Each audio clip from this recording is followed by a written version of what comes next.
Дүние есігін ашқан сәбиге ең алғаш тігісін сыртына қаратып, киім тігіп кигізеді. Бұл киімнің атын ит көйлек немесе ит жейде деп атаған. Киімнің бұлай аталуы жайында мынадай қызық аңыз бар.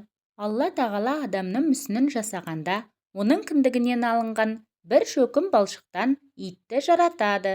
Иттің үнемі адамнан айрылмай, қайда барса да, иесінің мал-мүлкін қорып, адамға серік болып жүретін себебі сол екен. Кіндік балшығынан жаралған соң, алғашында оның терісі түксіз, жалаңаш болыпты. Адам ата жаралған соң, оны 40 күн, 40 түн ит күзетіпті. Ібіліс адамға жақын келіп, Алла сенің есіне жаратқан, түрің құрысын деп, адамның бетіне түкіріп жіберген екен. Сол сәтте ит адамды қорғап, Ібіліске тап берген. Ібіліс итке ашуланып, қаһарын төгіпті. Ібілістің қаһары асып түсіп, ит тонып өлген көрінеді. Алла тағала иттің ерлігіне риза болып, оны қайта тірілтіп, денесін жүні қалың терімен қаптайды. Адамның шаңырағынан мекен береді. Ал Ібіліс адам бетіне түкіргендіктен, адам әртүрлі кеселге шалдығатын болыпты деп келтіреді.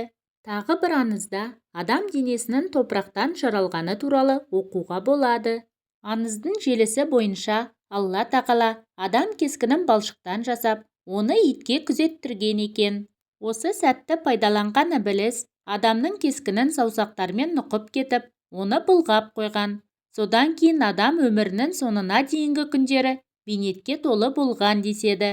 Қандай аңызға сүйенсек те, иттің адамға дос екенін бүгінгі күнде көріп жүрміз. Ит адам ата мен Хауа ана жер бетіне түскен кезде де алғаш рет соларға сенімді серік болған екен деседі. Оларды бәле-жаладан, қауіп-қатерден құтқарып, қорған болған екен. Жаңа туған баланы да бәле-жаладан қорғасын деп, ит көйлек кигізіп, ырымдау содан қалыпты.